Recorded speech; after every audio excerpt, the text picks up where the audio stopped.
Pernikahan teh lain soal umur jeung cinta, tapi nikah teh soal kasiapan.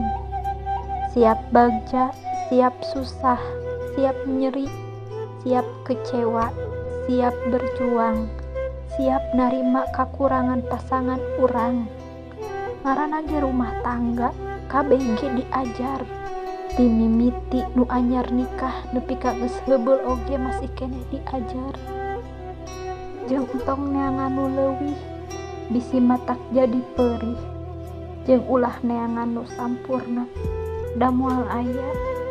Jaga we anu geus aya, damun indit mah bakal karasa kaleungitanana. Tarimakeun pasangan urang naon wae ayana, jeung sagala kakurangan jeung kaleuwihanana.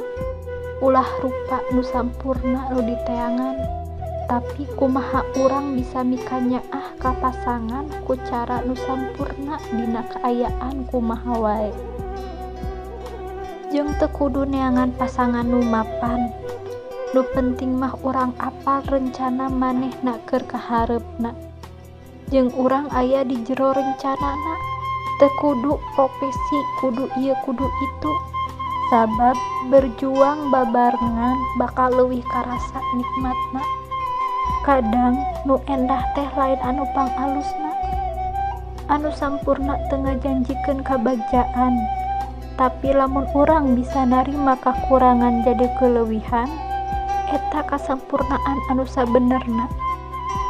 Matak tong ningali jalma tina rupana hungkul, nu geulis jeung nu kasep mah loba, tapi can tangtu maranehna setia. Leuwih hade milih nu nyaah ka urang tibatan milih nu ku urang dipika nyaah. Sabab nu nyaah ka urang pasti bakal nyieun urang bagja. Nyaah ku harta jeung ku rupa kan saukur sementara, tapi nyaah ku rasa jeung satia bakal salawasna. Leuwih hade sedih jeung jalma anu bener tibatan bagja jeung jelema anu salah. Lamun nyaah doakeun dunya jeung akhirat na keur anjeunna. Jeung lamun cinta bimbing anjeunna kanu jalan anu bener. Silih doakeun insyaallah lamun aya jodona mah pasti bakal ngahiji. Bimbing kanu jalan anu bener.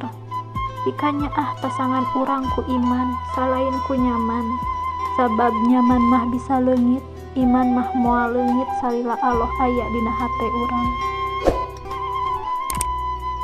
Insya Allah ku kaimanan mah sagala rupa ge bakal kuat.